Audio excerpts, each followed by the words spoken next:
All right. So when I talk about making products users love, what I mean specifically is like, how do we make things that has a passionate user base that our users are unconditionally wanting it to be successful, both on the products that we build, but also the companies behind them.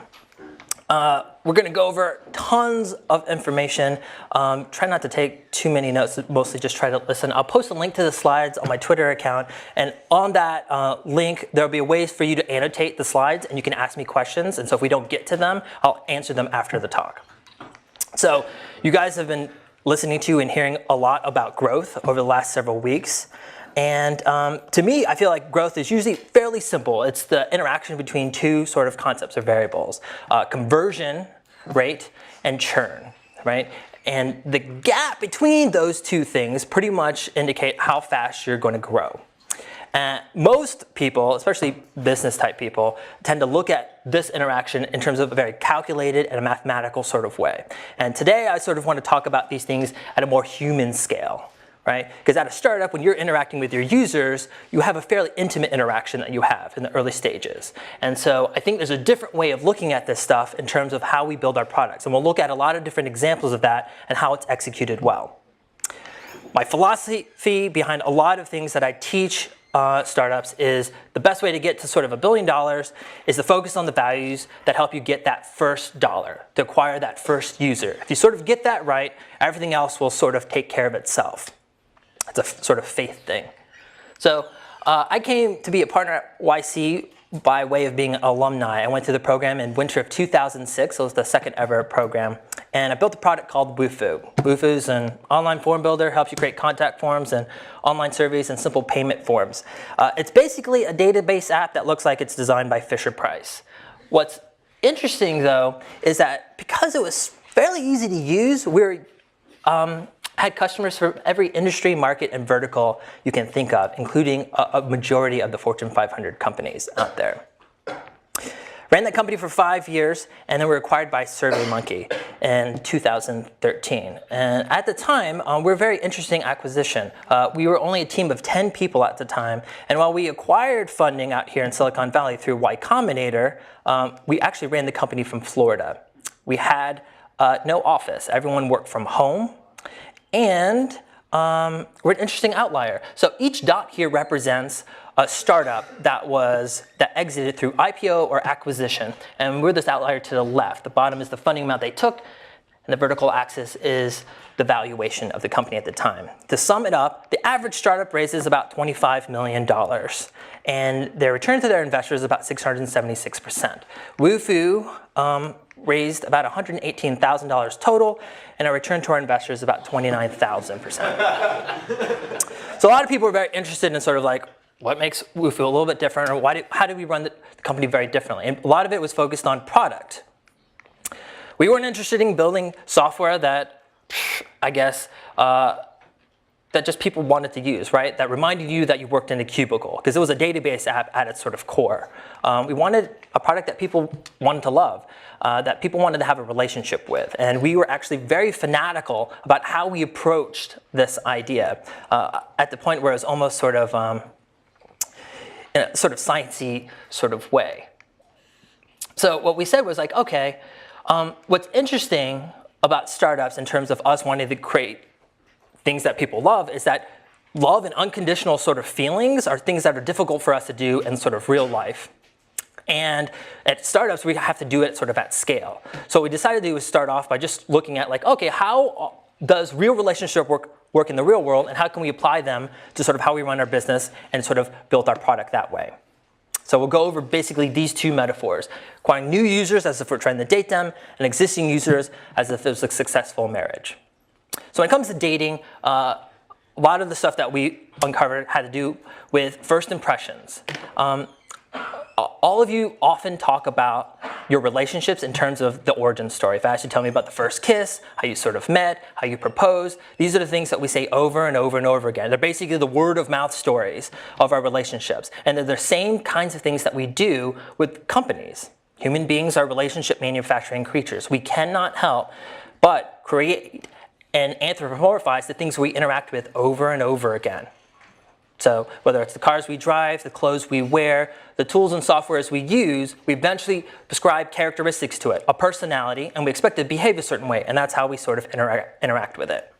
Now, first impressions are important for the starting of any relationship because it's the one we tell over and over again, right? And there's something special about how we regard that origin story. I'll give you an example. If you're on a first date with somebody and you're having a nice dinner and you catch them picking their nose, you are probably not going to have another date with them, right? But if you're married to someone for about 20 to 30 years and you catch them on the barking larger, digging for gold, right? You don't immediately like call your lawyer, right? And then say like, we have a problem here. I need to start drawing up papers for divorce. You shrug your shoulders and say, at least he has a heart of gold. So something about first time interactions means that the threshold is so much lower in terms of pass-fail. So in software, and for most products in internet software that we use, like first impressions are pretty obvious. And they're the things that you see a lot of companies sort of pay attention to in terms of what they send their marketing people to work on. My argument for people who are very good at product is they discover so many other first moments, and they make those something memorable, right? The very first email you ever get from a piece of software, what happens when you first log in, the links, the advertising, the very first time you interact with customer support. All of those are opportunities to seduce. So how did we think about sort of like making first moments on there? And we actually took this concept from the Japanese. They actually have 2 words for how to describe things when you're finished with them in terms of saying like, is this a quality item? And the 2 words of quality are atarime hinshitsu and midio kateki hinshitsu. And the first one means taken for granted quality, basically functionality. And the last one sort of means enchanting quality, right? Take, for example, a pen, right? Something has midio kateki, right? If the weight of the pen, the way the ink flows out of it, the way it's viewed by the people reading the handwriting from the pen is pleasurable both to the user of the pen and the people who sort of going to experience the byproducts of it, right? Taking it to the sort of next level. Start with some examples. So this is Wufoo's login link, and it has a dinosaur on it, which I think is awesome. But if you hover over it, the spec has the added benefit of having a tooltip that doesn't explain you like how to log in or what it does, but basically rawr. And what we noticed about this, like in early usability studies, as like this put a smile on people's faces, like hands down, right? Universally. And I think a lot of times when we are assessing products, we never think about like, hey, what is the emotion on the person's face when they interact with this? This is Vimeo's login page. This is actually a couple iterations ago. It's the one I find to be the most beautiful. But it lets you know that when you're starting out on this journey with Vimeo, that this is going to be something different. They do this all over the app. If you search for the word fart, as you scroll up and down, it makes fart noises as you do this, right? There's something different. Like this site interacts with you. It's a little bit magical. It's a little bit different. And it's something that you want to talk about. You don't have to always do it with design. This is the sign-up form for Cork, which used to be a social network for people who love to drink wine. On it, it says email address. It's also your sign-in and it has to be legit. First name, what your mom calls you. Last name, what your army buddies call you. Password, something you remember but hard to guess. Password confirmation, type it again, think of it as a test. It's literally a poem as you fill out the form, right? And this is the kind of like thing where you're like, oh, I like the people behind this. I'm going to enjoy this experience. Now, what does it say when you fill out a form like this, right, on Yahoo, about what the personality of this site is going to be? And what's disappointing to me is like Yahoo forces every product and service under them to use this exact same login form. Flickr, I thought, had one of the best sort of call to actions. It was, get in there, right? This is Heroku's sign-up page. I think this is an older version. But what's remarkable about it is that what you start getting a feel for is like, oh, scaling up my sort of server and back-end services is as easy as just sort of dragging up and down different sort of knobs and levers. It's going to be beautifully used and looks fairly easy to scale. Since we're in a room full of computer science people, I think you'll appreciate this. This is Chocolat. This is a code editor. And they only have one call to action. When the time limit is up, they said, everything in terms of all the features are exactly the same, except we change the font to Comic Sans. And what they're basically saying is like, hey, we know who our users are, who our real customers are, and they're going to be the people who care about this. This is Hale. This is a website for checking HTTP requests. And sometimes the places where you get errors are opportunities for first moments. If you hit a 404, this is what you get. When we need help, oftentimes what we do is we create like really beautiful marketing materials, but when you actually need like documentation, we sort of like skimp out on sort of design features.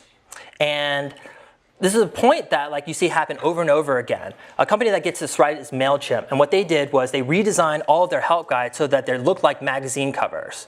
And overnight, basically, readership goes up on all of these features, and customer support for these things that sort of help people optimize emails goes down.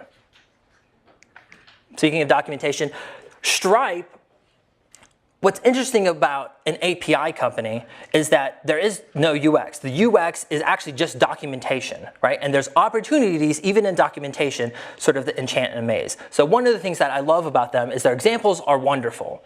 But if you're actually like sort of logged into the app, one of the things that is a super pain for most people when you're dealing with most people's APIs is like grabbing your API credentials and keys. And what Stripe does is it says, oh, if you're logged into the app, we automatically put your API credentials into the examples. So you only have to copy paste once when you're trying to learn their API. When Wufoo wanted to launch the third version of our API, we realized like, okay, that finally this is good enough that we want people to sort of build on top of it. We were trying to figure out like, how do we launch this out to the world that sort of has our personality behind it? Because a lot of people, they usually do things like a programming API contest, and they give out iPads and iPhones, and it makes you look like everyone else.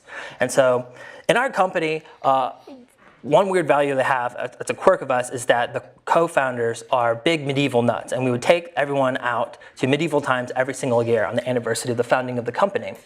And so we said, we have to do something in that flavor. And so we contacted the guys at armor.com, and we said, can you forge us a custom battle axe? And what we said was, if you win our programming contest, you would win one. And the result is, like, people wanted to talk about this. It was something that people wanted to work on because they wanted to be able to say, like, I'm programming for a weapon. And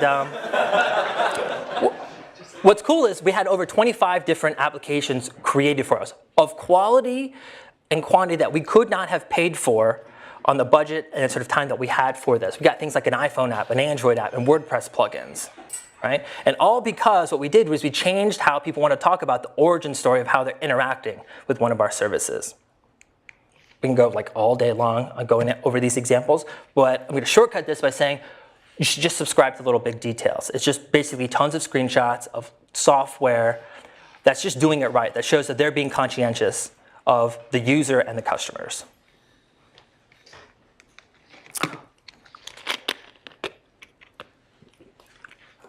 When it comes to long-term relationships or marriages, the only research that we ended up having to read is the stuff that was done by John Gottman. He's been featured in This American Life and Malcolm Gladwell's books. He's a marriage researcher up in Seattle, and he has an interesting parlor trick that he can do. He can watch a videotape of a couple fighting about some issue for 15 minutes and predict with an 85% accuracy rate whether that couple will be together or not or divorced in 4 years. If he increases that video up to an hour and asks them to also talk about their hopes and dreams, that prediction rating goes up to 94%. They show these same videotapes to marriage counselors, successfully married couples, sociologists, psychiatrists, priests, etc. And they can't predict with random chance whether people are going to be together or not. So John Gottman understands something fundamental about how relationships work in the long term, and that basically how we fight, even in a short-term period, can indicate sort of the whole system and what it's going to look like. And one of the surprising things he discovered is not that successfully married people don't fight at all. Turns out everybody fights. And we all fight about the exact same things: money, kids, sex, time, and others. And others are things like jealousy and the in-laws. To bring this around, right, you can actually attribute every single one of these to problems that you see in customer support when you're building out your products. Right? So this costs too much, I'm having problems with the credit card. If you're building a service that helps people deal with their clients, they're very sensitive about anything happening with that. Performance, how long you're up and how fast. Others are, I said, jealousy and in-laws, right? So that's competition and partnership. So anything weird happening there, people are going to write to you about. And the reason I like to think about this in terms of customer support is that in everyone's sort of processing of like a conversion funnel, customer support is the thing that happens in between every one of these steps. It's the reason why people don't make it further down there. It's the thing that prevents conversion from happening. Now, as we were thinking through all of these ideas and as we were building up the company, we realized that there's a big problem about how everyone sort of starts their company or build up their sort of engineering teams. And that is there's a broken feedback loop there. People are divorced from the consequences of their actions. And this is a result of actually the natural evolution of how most companies get founded, especially by technical co-founders, right? Before launch, it is a time of bliss, nirvana, and opportunity, right? Nothing that you do is wrong, right? By your hand, which you feel is like God, everything that you write, every line of code feels perfect, right? And is a genius to you. The thing that happens is after launch, reality sort of sets in, and then all these other tasks sort of come into place that we have to deal with. Now, what technical co-founders want to do is get back to that initial state. And so what we often do and what we often see is that companies start siloing off all these other things that actually is what makes a startup or a company sort of real, right? And have other people do them. In our minds, these other tasks are inferior, right? And we have other people in the company do them. And so for us, what we're trying to figure out is how do we change software development so that we inject some values that we don't talk about enough. Responsibility, accountability, humility, modesty, right? And we call this, like a lot of other people, we had an acronym, support-driven development. And it's basically very similar to TDD or other agile practice. It's a way of creating high-quality software, but it's super simple. You don't need like a Scrum. You don't need a bunch of Post-it notes. All you have to do is make everyone do customer support. And then what you end up having is you fix the feedback loop, right? The people who build the software are the ones supporting it, and you get all these sort of nice benefits as a result. So one of them is support responsible developers and designers, and people build the stuff, they give the very best support. Now, we're not the first person to think of this. Paul English was a big proponent of this at Kayak, and what he did was install a red customer support phone line in the middle of the engineering floor, and it'll just ring with customer support calls. And people would ask him oftentimes, why would you pay engineers $120,000 or more to do something that you can pay other people a fraction of? They handle in like a call center. And he says, well, after the second or third time that that phone rings and the engineer gets the same problem, they stop what they're doing, they fix the bug, and we stop getting phone calls about it. It's a way of having QA and a sort of nice, elegant solution. Now, John Gottman talks about the reason that we often break up with one another is due to 4 major causes, and they're warning signs. He calls them 4 horsemen, right? Criticism, contempt, defensiveness, and stonewalling. Now, criticism is basically people starting to focus not just on the specific issue at hand, but on the overarching issues. Like, you never, right, listen to your users, or you never think about us all the time, right? Contempt is when someone is purposely trying to insult somebody. Defensiveness is not trying to take accountability, trying to make excuses for their actions. And stonewalling is basically shutting down. Stonewalling, to John Gottman, is one of the worst things that we can do in a relationship. Hold up. And oftentimes, you know, we don't worry much about this in customer support, criticism and contempt, right? Defensiveness, you see this all the times in companies, especially as they get older. But stonewalling, this is something I see happen with startups all the time. You get a bunch of customer support sort of coming in, and you just think, I don't need to answer it. I don't need to respond, right? And that act of just not even getting back to them is one of the worst things you can do. And it's probably some of the biggest causes of churn in the early stages of startups. This is how support worked at Wufoo. When we were acquired, we had about 500,000 users on the system. 5 million people used Wufoo forms and reports, whether they knew it or not, and all of those people got support from the same 10 people. And usually it was only one person dedicated to support a day or any shift. Resulted in about 400 issues a week. That's about 800 emails. But a response time from 9 a.m. to 9 p.m. was between 7 to 12 minutes, right? And from 9 p.m. to midnight, it was an hour. And then on the weekend, it would be no longer than 24 hours. And we carried this up all the way up to this scale. What a lot of people forget about and often talk about with Airbnb is how, like, oh, they did this interesting thing where they went up to New York and offered like professional photographers, and the founders would go out there and actually take pictures of the people's apartments to help them sell more, focusing on the stories around conversion.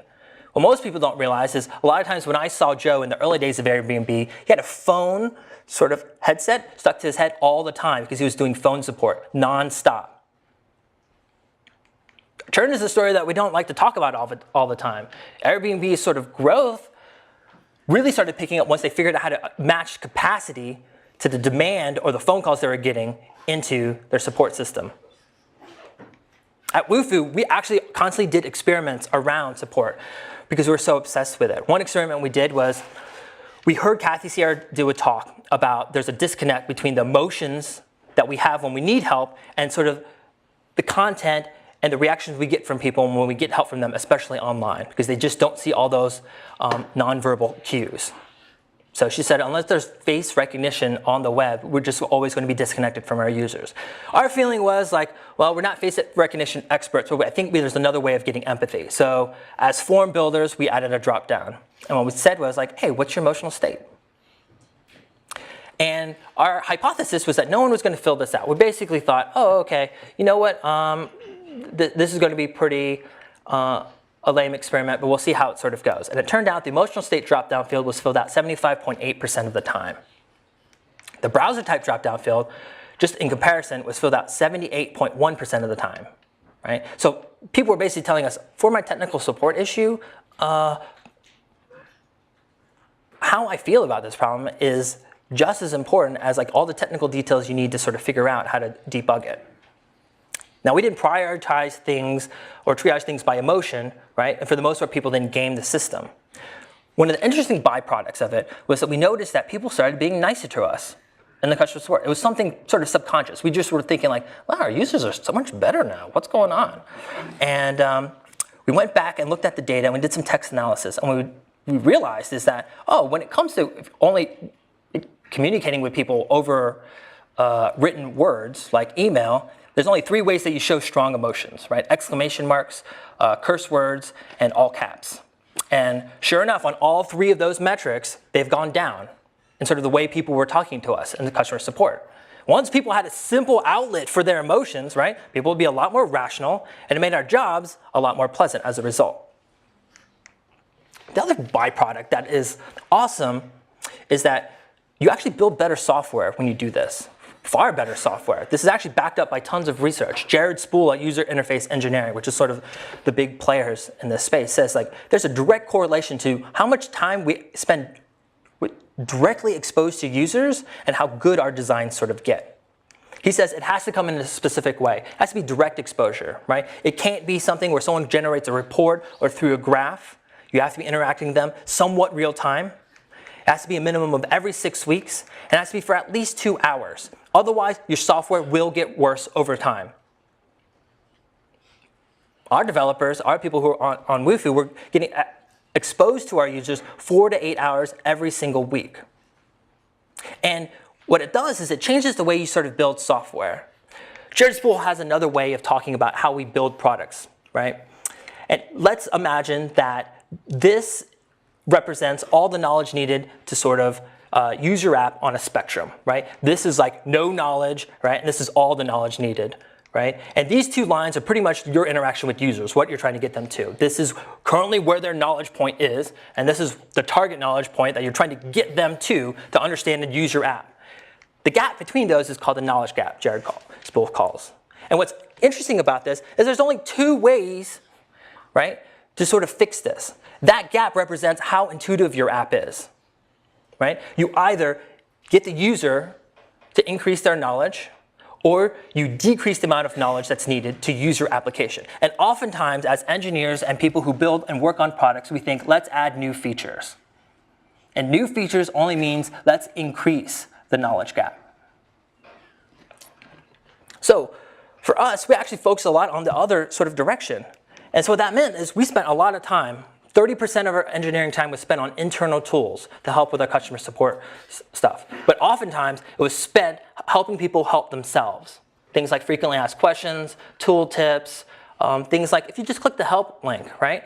Instead of taking you to the generic help sort of documentation page, you go to the specific page where you're looking at that's going to be most sort of appropriate for what you're working on. We redesigned our documentation over and over again, A/B tested it constantly. One iteration of our documentation reduced customer support by 30% overnight. It's one of those things where like overnight, all the people that work on the product immediately had 30% less work to do. Now what happens if you have everyone work on customer support constantly and thinking about it in terms of a remarkable way? Well, I talked a lot about in the very beginning, growth is a function of conversion and churn. This is Wufoo's growth curve for the first 5 years, right? What's interesting is we paid no money on advertising, on marketing. All of it was done by word of mouth growth, right? And the interaction between like new users and downgrades are this. It's so slight what it takes, that gap, making that sort of work. And what a lot of people keep forgetting is that there's almost no difference between an increase in conversion rate, 1% increase, and a 1% decrease in churn. They do exactly the same thing to your growth. However, the latter is actually much easier to do. It's much cheaper to do in your apps. And a lot of times we neglect this to way far along, right? And we usually have our B team works on these sort of products and services. This is actually not the graph that we track most of the time at Wufoo. It's not even the one I'm proud of. This is the one I'm proud of. Because even though we had this sort of nice, awesome curve of growth, this is what allowed us to scale. Keep the company small, have an awesome culture. And that required doing a lot of these things to help people sort of do what they need.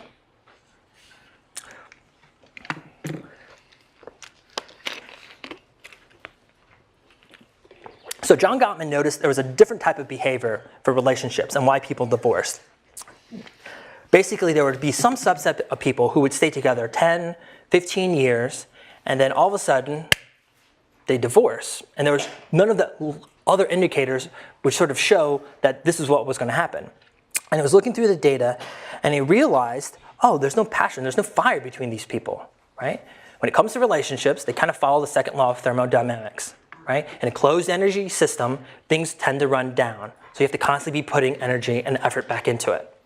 Now, the way a lot of people sort of think about showing people that I care about you in products and in companies is to do things like, let's have a blog, right? Let's have a newsletter. The thing is, we look at these rates, and basically it was such a small percentage of our active users that it was like most of our users have no idea all the awesome stuff that we're doing for them. So we built a new tool, and we called it the Wufoo Alert System. And what allowed us to do is just timestamp every new feature that we're building for users.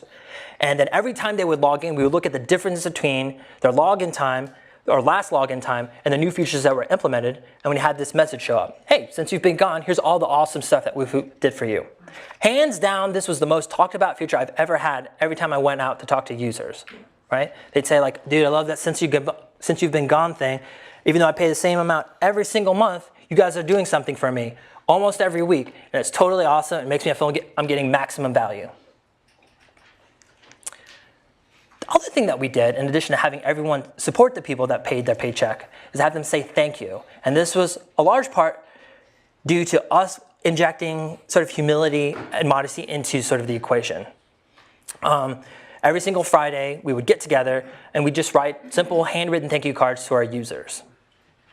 And I know there's tons of people who would not be sort of excited about doing this, but it was a ritual that made sort of all the difference in terms of like having a team that was very tightly knit also, and working on stuff that they really cared about. They always constantly knew what the mission was for and why we sort of did what we did.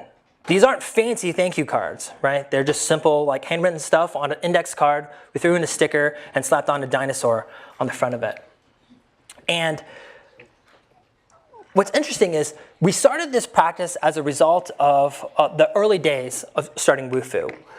Chris, Ryan, and I were talking, and we're trying to figure out what are we going to do to sort of show our users that we appreciate them around Christmas. And he Chris came up with this idea where he said, hey guys, so a couple years ago, my mom made me write thank you notes to all my relatives for my Christmas gifts, and I didn't really like to do it, but the following year, all my presents were super good. So I think we should try this for our business and see how it goes. So that first year, we wrote handwritten Christmas cards to all of our users that first year. Second year rolls around, and we have too many customers, and it's still just the 3 founders. And we were going we're kind of screwed. I don't know what we're going to do. And we read a book called The Ultimate Question, and in it, he talks about, hey, just focus on your most profitable users. If you just send them and take care of them, things will work out. So we're like, all right, that makes sense. That's scalable. So that year, we only write to our highest paying customers. And the January rolls around that second year, and one of our longtime loyal users writes us, and he's basically like, hey guys, I really love that Christmas card you sent me the first year, and I just wanted you to know I haven't received my second card yet, and I'm just looking forward to it. I know you didn't forget about me.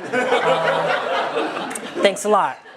So we're like, fuck, because best way to sort of exceed expectations is not to send any to begin with. So we were sort of in this conundrum.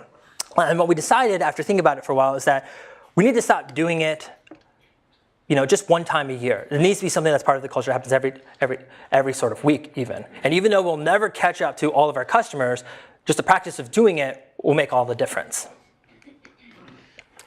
I talked a lot about a bunch of lovey-dovey stuff and sort of touchy-feely things that I think a lot of engineers don't like to think about too often.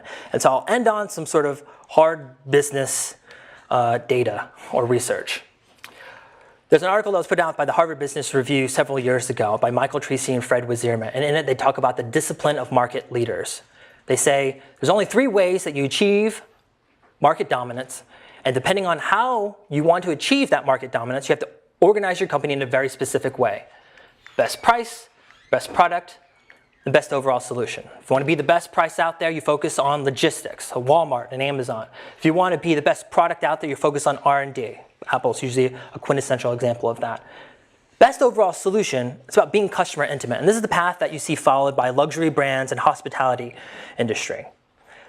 What I love about this path towards market dominance is that the third one is the only one that everyone can do at any stage of their company. Requires almost no money to get started with.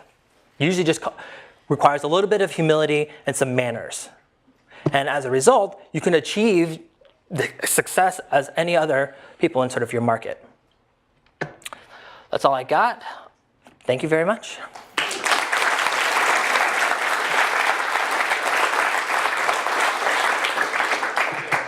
Yeah, let's take some questions if you guys have any. Right in the back there. Building products that users love, you might have multiple different types of users. How do you build one product that all users love? Maybe there's a feature that one really likes but detracts value from someone else. All right, so what do you do when you have a product with lots of different type of users, right? Some users will love one thing and another will another.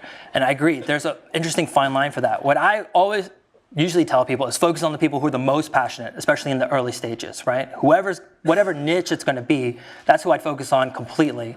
It's things that a lot of different products did. I think Ben Silverman of Pinterest started off with design bloggers, right? Curtail your thing for them, and eventually you'll figure out sort of universal values that will appeal to a lot of other people. So just start one at a time. And a lot of the examples that you see up there, a lot of people make the mistake is like, oh, I'll just make my app funny. But humor is really difficult to do, right? What you want to shoot for is something sort of witty. And quite honestly, you have to get functionality right. So like the Japanese quality, if you don't have a tarime on there, right, don't try to do anything witty, right? Because it will backfire on you. So hands down, our number one focus is make it as easy to use as possible for Wufoo, and anything else on top was polish. Right here. So I'm co-founder with Travel.io. So everybody says that focus on your product. I'm also a dev guy. I love to build product and I love to make it the best. But we are at a certain point that we are focused on our product, but we don't get like customers, right? So I mean, some second thing. So how much we should focus on product, but because we should do now marketing, we should like get some other customers, and start talking to customers. But when you are too focused on your product, like users are not coming, right? So what exactly do you guys mean when you are saying like focus fully on your product and give the best product? So what Okay, exactly? so the question sort of is, how do we balance this sort of thing where we want to be obsessed with working on product, yeah, but all the other skills and sort of tasks that are needed by a company like marketing and branding and all that stuff, and how do we sort of balance that? And the thing is, like, with startups, you're juggling like tons of things constantly in the air. The thing is, if you're working on product, like, you should also always have this flip side is when you're talking to users. Right? And for us inside of Wufoo, the way we got people to talk to users is they just did customer support, and they got to see firsthand right away whether the feature sucked or not. And it also impacted everyone else in the company because everyone had a customer support shift. So you had this sort of social incentive to sort of make everything work. And so, like I said, there should be no point where you only focus on product. You should always have time where you work on product and then you see sort of what users say to you. And you should always have this virtual like feedback loop on there. So be careful when you don't have that. Usually what ends up happening, if you're lucky, in terms of marketing and sales, like usually my feeling is like you having to spend money on marketing and advertising and all that stuff, it's usually a tax you pay because you haven't made your product remarkable, right? Word of mouth growth is the easiest kind of growth, and it's how a lot of the great companies sort of grow. So figure out how to like have a story that people want to tell about your product, where they're the most interesting person at the dinner table, right? And then that person is your salesperson, right? That person is your sales force for you. Right here. Like when you define a more crystal clear customer or user need, and the demand is there, and it is the right solution, how do you communicate with engineering and design team to make sure the execution? Because sometimes people in the team have good ideas, but still at the end of the day, you have to make a decision of where to go. Oh, so how do you make a decision on product and communicate that with your sort of engineering team when there's like lots of different directions to go? My feeling is that so for us, we just looked at support, and it was really easy because you often just saw what are the things that people are having the most amount of problems with, or people asking you all the time. You cannot help but get feature requests from people. No matter like whatever opening or orifice you have in your product or app, right, people will like jam feature requests in there. So you're easily going to know sort of what they sort of want. Your job as a product person, an engineer, is to not just do what they say, because that way you'll just be a slave, is to figure out sort of deeply what are the reasons why underlying those things and sort of solve that deep underlying reason. The thing is, if everyone wants to have a different way to sort of go, then ultimately it comes down to like someone's going to figure something out. But also make the smallest version of each little idea, no longer than a week or 2 weeks to build it out there, and then you can try them out and see sort of what works or don't work. I think it's dangerous to have multiple different product directions that requires lots of time to sort of figure out. Sam. Related to that, can you tell the story of how the King for a Day thing that you did at Wufoo? Yeah, okay, so I don't like hackathons. I think they sort of suck in terms of the ones done inside of companies, because you spend like 48 hours like working on something really hard that you're sort of passionate about, and 99% of them never make it to production, right? And it's sort of really, like super sad. So for us, we like flipped it on its head, and we came with an idea we called King for a Day. And it actually worked over the weekend. But how it worked is someone randomly in the company got drawn, and they got to be the king. And the king got to tell everyone else what to do on the product. So everything that was bothering them about Wufoo, about the customer support stuff, or some feature they really wanted to have built, they got the engineering resources, the marketing resources, advertising resources of everyone inside of the company to make it sort of happen. And of course, we'd work with them to figure out like what can be actually done in 48 hours. But we would do this 1 to 2 times a year, and it was like a huge hit, and it was a boost to morale, because what people most love is like working on things where it's like, oh, I made a difference to the app, right? And so for us, that's one way that we would like sort of divide time for like product direction. It's like sometimes the people that work for you, they have a strong opinion about where it should go, and it's a good way to sort of democratize it a little bit by rotating it around. Yes? You said you guys all work from home. It usually seems like a nightmare. Didn't have an office. How did you make that work? Okay, so we all work from home. So I will tell you this, we all still work within the Tampa Bay area. We would allow anybody to work from anywhere, but usually as we tried to recruit them, they'd sort of meet our team, and they just decide, okay, we just want to come and move here anyway. Remote working is especially tricky. A lot of people like to romanticize it, especially people who are like employees. But the thing is, an office gives you a lot of sort of benefits, right, and efficiencies that you now have to compensate for when you have remote working. But remote working also have these other sort of efficiencies in place. For example, I don't have to worry about my employees losing 2 hours of their day to commuting, for instance. So the biggest thing that we had to do for remote working is to respect people's time. And so the way we had it set up is we actually had a 4.5-day work week at Wufoo. Half day on Friday was for all the meetings and stuff. We said like no biz dev meetings, no talking with other outside parties. They all have to be done on Friday on that half day. They couldn't be done in the middle of the week. And then also 1 day of everyone was already dedicated to customer support. So everyone in our company effectively only had 3 days each week to actually build or work on whatever they were doing. But I actually firmly believe that if you have 3 solid days, right, 8 to 10 hours, where you're only working on what you need to build, you can get a ton of shit done. And so what we said was, you have to respect everyone's time during that 3-day period, if they're in that 3-day period. And what we came up with is a 15-minute rule. And the way it worked is, you can have a discussion, like a chat or a phone call or whatever with someone, but it could go no longer than 15 minutes. So if you have some complicated issue that you couldn't figure out, we'd say at 15 minutes, you are to immediately table that item, right?